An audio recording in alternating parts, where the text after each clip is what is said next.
देवकी परमानंदं कृष्णं वंदे जगद्गुरुं।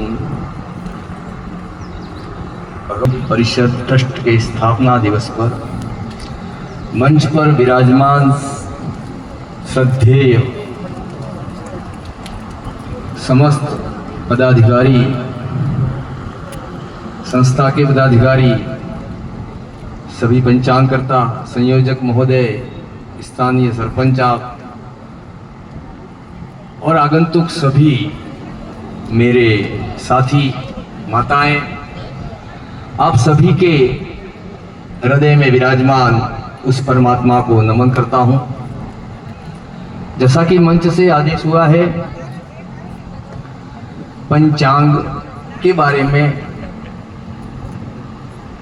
मैं ज़्यादा नहीं जानता, फिर भी प्रयत्न करता हूँ, क्योंकि यहाँ जो विराजमान है वो मेरे से सहस्र गुणा ज़्यादा पारंगत है। पंचांग का मतलब होता है पंच यानी 5 अंग, उसके 5 अंग है। जैसे यज्ञ कुंड के 5 अंग होते हैं, वैसे ही पंचांग के 5 अंग हैं। तिथि, वार, नक्षत्र, योग और करण। ऐसा लिखा है कि प्रतिदिन प्रातः पंचांग पढ़ना चाहिए, उससे पुण्य की प्राप्ति होती है। एक मुझे किस्सा याद आ रहा है कि जैसे अभी महाकुंभ हुआ, तो आज से काफ़ी वर्ष पहले, अंग्रेजों के ज़माने की बात है, वहाँ पर कोई अंग्रेज अफसर प्रयाग में घूम रहा था, तो उसने बहुत सारे लोगों की भीड़ देखी। उसने वहाँ पर भीड़ देखी तो उसने पता लगाया कि आज क्या है, और इन सबको सूचना किसने दी कि आज यहाँ पर इकट्ठे होना है, ये सूचना किसने दी।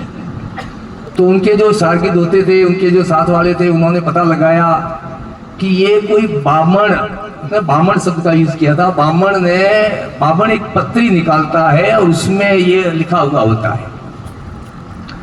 तो उसे पता चला कि ब्राह्मण के पास कितनी ताकत है। उसकी एक पत्रिका के माध्यम से, जो उसका पंचांग जिसे हम कहते हैं, टिप्पणा भी कहते हैं लौकिक भाषा में, उससे बिना किसी विज्ञापन के इतने लोग उस जमाने में भी इकट्ठा हो गए।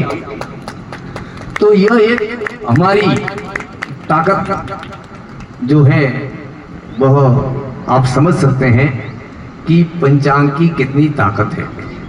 हमारा पूरा का पूरा सनातन धर्म, हमारे समस्त व्रत, त्योहार और जो कुछ भी है वह बिना पंचांग के चल ही नहीं सकता। हमारा आधार स्तंभ जो वेद है, 4 वेद है।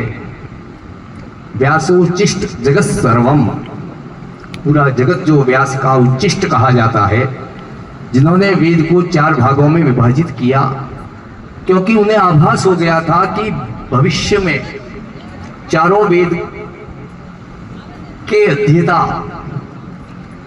मिलने मुश्किल हो जाएंगे। तो उन्होंने 4 विभाग किए, चारों वेदों को जो है उन्होंने प्रतिष्ठित किया। उन चारों वेदों के 6 वेदांग हैं, और उसमें जो इसका चक्षु है, जो आंख है, वह ज्योतिष है। शास्त्र कहता है कि लक्ष्येकम चतुर्थो वेदा, लक्ष्येकम भारत में वच, लक्ष्येकम व्याकरणम प्रोक्ता, चतुर्लक्षांति ज्योतिषा।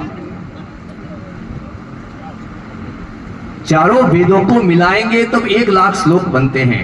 लक्ष्येकम चतुर्थो वेदा, लक्ष्येकम भारत में वच, महाभारत के 1 लाख श्लोक है, मूल महाभारत के 24,000 रहे हो। और लक्ष्येकम व्याकरणम प्रोक्ता, व्याकरण के 1 लाख श्लोक बताए गए हैं। लेकिन ज्योतिष के बारे में कहा गया है कि चतुर्लक्षांति ज्योतिषा, इसके 4 लाख श्लोक है, यानी अनंत ज्ञान का भंडार है। और उसमें मुझ जैसे अकिंचित व्यक्ति, मुट्ठी तो बहुत बड़ी चीज होती है, तिल मात्र ग्रहण करके भी स्वयं को गौरवान्वित महसूस करते हैं। मेरे आगे बहुत ही अच्छे और मुझसे ज्ञानवान वक्ता विराजमान हैं, इसलिए मैं आपका ज़्यादा समय नहीं लूँगा और अपनी वाणी को विराम देता हूँ। धन्यवाद।